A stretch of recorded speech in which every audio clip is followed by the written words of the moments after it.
How you doing? Thank you so much for checking this video out.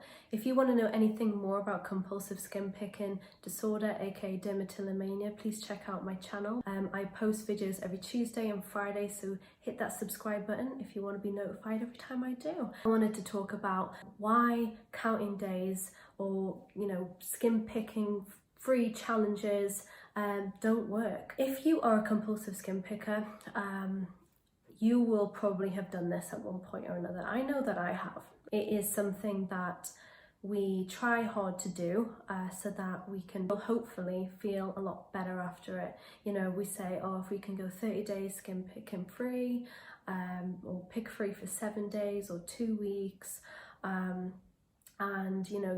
we hold ourselves accountable. We might even talk with a buddy who's also doing it, or just, making that promise to ourselves that we're not going to skin pick for that amount of time. It may feel like a good idea at first because that is something that you have made a decision on and you are going to stick by it for as long as possible. And a few days in, you may start feeling really good because your skin is clearing. But the reason why it doesn't work is because dermatillomania, compulsive skin picking disorder, is created on pressure. And the more that you do this, the more that you have, pick-free challenges for a certain amount of time, it creates pressure. You start to, even though you start to relax and feel good about your skin, there's probably a large part of you inside that knows it is just a matter of time before you pick again. And that pressure starts to build and build and build. And then what happens is something happens that's outside of your control.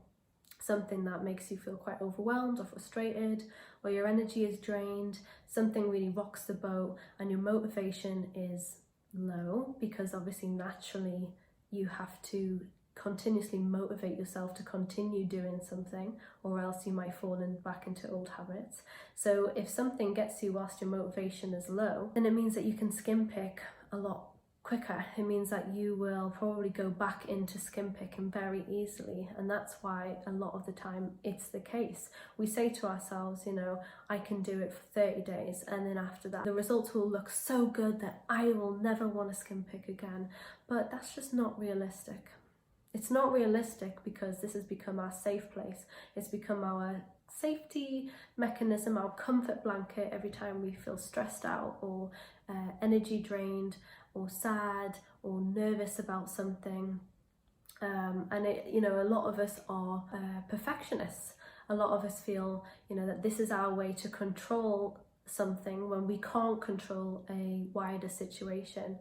So using myself, here as the example, I knew that for many years when I was younger, I was unable to control an external situation. I couldn't control how other people reacted to me, but I knew that I could control how I looked, how I carried myself. I focused that energy inwards in quite an unhealthy way, and that's how my body dysmorphia and my dermatillomania was created, was because I took it inwards and I saw that as an opportunity so that I could control me instead of control an outside situation. And that's the case. There will be something where if you're doing a pick-free challenge for a certain amount of time and then something happens, which will naturally occur because how life is, like there's always a spanner being thrown in the works here and there. There's always tests that happen in our day-to-day lives, but if you're not ready for them, then you'll find that you will pick. The pressure will be really, really high, the urge will be really, really high, and it's never just one, is it? We all say that to ourselves, but it's never the case. And then after it, you feel a huge sense of guilt, a huge sense of shame, so much disappointment, because you'll be like, look, an hour ago my skin was like this and now it's like this, and it's like, oh my God, I've been there so many times, and I'm like, right, I'm gonna make that, I'm not gonna pick for a week now because of this.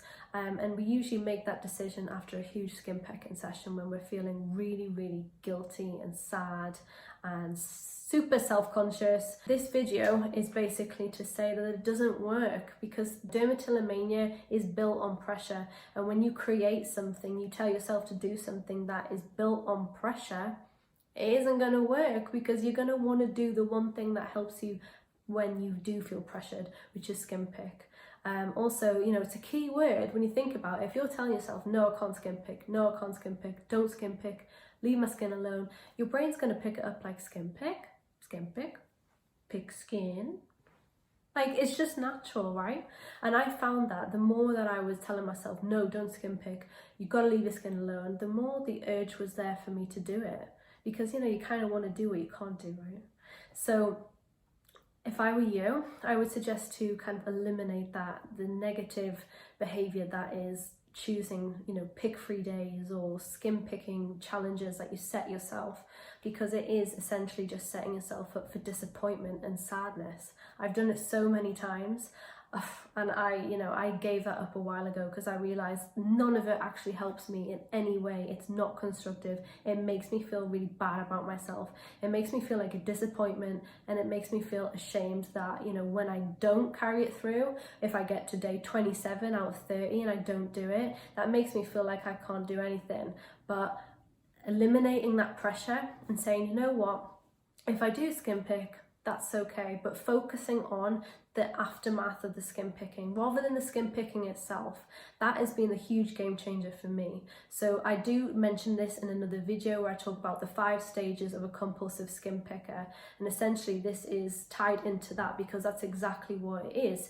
When you go pick free, it's part of the cycle that I was talking about. I'll put the link below. It will take you to that video if you do want to check it out. If you focus on looking after yourself after you skin pick instead of beating yourself up and feeling really negative, feeling really down, and telling yourself, I'm not going to skin pick now for X amount of days, it will be so much more self-compassionate. It will help you and your relationship with yourself a hell of a lot more. So now what I do is if I found myself skin picking, I'll go be alone, I'll meditate, I'll do the things that make me feel like that I know will make me feel good. One that I really enjoy doing is like I go for a walk because I know it raises my testosterone, it boosts the serotonin and dopamine in my brain, which make me feel good.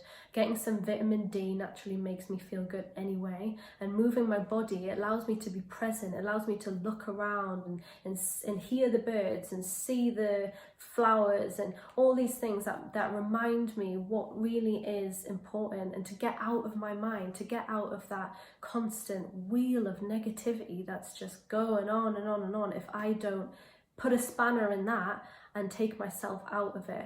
So that is definitely so much better for you than setting up pick-free challenges on yourself or saying to yourself, I'm not going to skin pick for this amount of time. Instead, when you have skin picked, just be easier on yourself. Understand that this is a journey. It's a marathon, not a sprint.